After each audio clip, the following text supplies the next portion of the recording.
Welcome to AFL Outsiders, brought to you by AFL FanZone.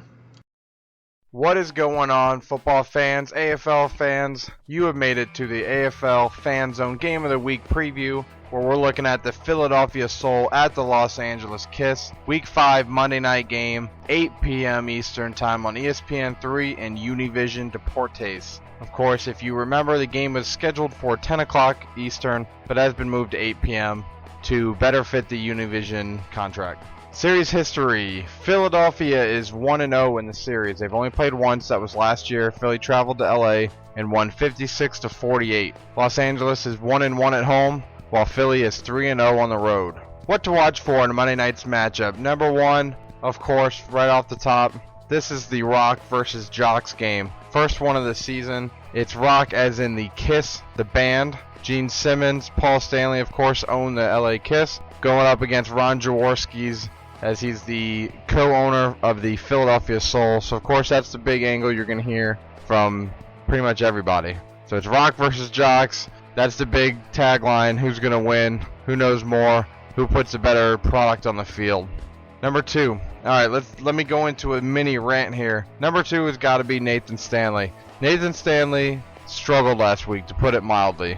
He wasn't hitting receivers very well. He struggled in the pocket. He threw a lot of jump balls where he shouldn't have, and he was not targeting Donovan Morgan near enough, but I'll go into that later. But either way, without a doubt, Nathan Stanley needs to play better on Monday night if the LA Kiss have any chance to knock off the Philadelphia Soul. Now, if you look at the stats, you'll see that Nathan Stanley is the lowest ranked starting quarterback left that has played in all the games, now that Portland has cut Danny Southwick. That puts him at 5th, but still that is way too low for LA to be able to compete. He needs to play better. The team needs to play better, obviously. But Nathan Stanley is a catalyst for LA. He plays better, and this team will play much better. If he plays like he did week 1, we have a different outcome Monday night. And last but not least, Darius Reynolds, wide receiver for the Philadelphia Soul. Wow, is this guy impressive. He has 28 catches for 322 yards and 9 touchdowns in 3 games. Of course, he missed the week 3 game,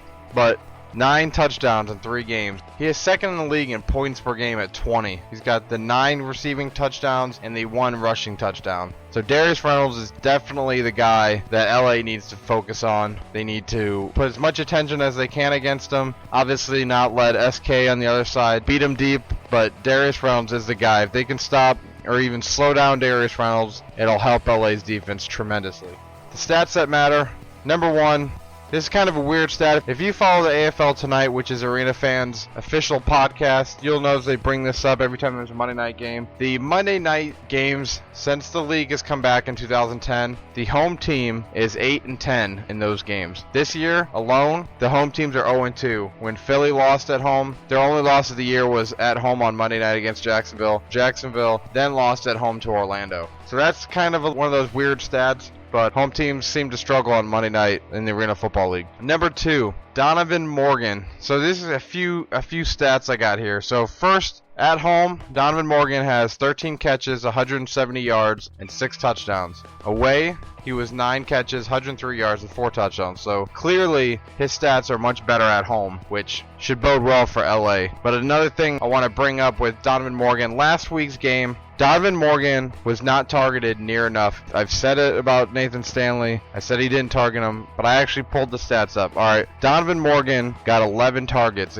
in that game. He finished with 6 catches for 54 yards and 2 touchdowns, but he had 11 targets in a big whopping 0 in the second quarter. That is absolutely 100% unacceptable for Los Angeles and Nathan Stanley to not target your best receiver. And he's not even close. It's not like they got a 1 and 2 like some of the other teams might have, like Arizona with Rod Windsor and Maurice Purify. It's Captain Morgan 1 and DJ Stevens is 2. He's a good player, don't get me wrong, not dissing DJ, but he is not Captain Morgan. So to not even target your best receiver in an entire quarter is just absolutely unacceptable for LA. Just to put it into perspective, Rod Windsor had 20 targets in that game for Arizona against Jacksonville. And in that same game, Joe Hills had 19 targets. And those two receiving cores are much better than what LA's throwing out there. The number 2 for Arizona, Maurice Purify, is better than DJ Stevens by far. And on Jacksonville, Tiger Jones is better than DJ. Not by much because DJ's younger. But either way, 11 targets is unacceptable. And then to add on top of that, I said before that Donovan Morgan wasn't targeted until the fourth quarter. Those stats are completely correct. He had, let's see,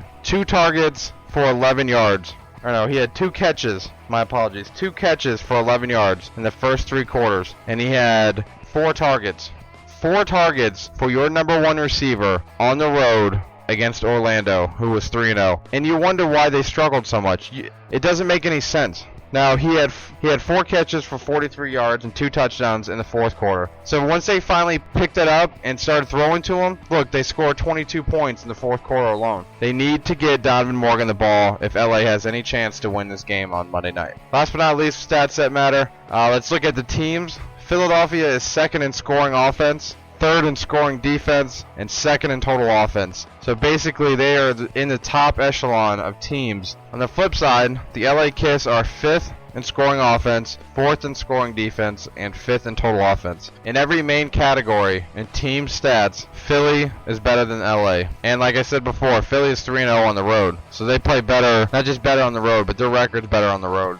Their one game they struggled was a home game. So Philadelphia knows how to pack up and go to work. What does it mean either way? So if LA wins, LA moves up to 3-2, which they would still be in 2nd place in the National Conference. Philly would drop to 3-2, and also they would still be in 2nd place at 3-2 because Orlando's undefeated. So even if they lose on Friday night, Orlando that is, Philly would still be number 2 if Philly loses Monday night. Now if Philly wins, that would put them at 4-1, and depending on how Orlando plays against Cleveland, they could jump into 1st place. While LA is stuck at 2nd place, even if whether they win or lose. Because if they win, they're still 2 games behind Arizona. If they lose, then they're still a half a game up on Cleveland since they beat Cleveland week 3. So this game won't have a huge bearing on the standings this week, regardless of who wins or loses. So, what is my prediction? Who do I think is going to win the first Rock versus Jocks game of 2016? I got to go with Philadelphia. I know they're going on the road West Coast, but Philadelphia, like I said, is 3-0 on the road. They have the better stats. They have the better quarterback. As of right now, the better coach.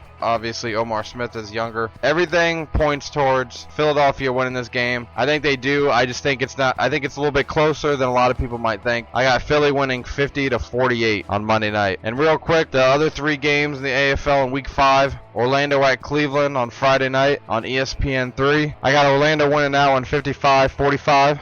On Saturday night on CBS Sportsnet, we got Portland at Arizona. I got Arizona winning that 70-35. And then on Sunday, we got Jacksonville at Tampa. I got Jacksonville winning that one 63-40. And that game is going to be played at 2 o'clock Sunday afternoon on ESPN 3. But that's it for me. I hope you guys enjoy this week's games. I hope you guys are able to catch a little bit of the game tonight, even though the draft is on. But either way, enjoy this week. Enjoy Week 5. Have fun this weekend. Be safe. And I will catch you guys on Monday. Take it easy.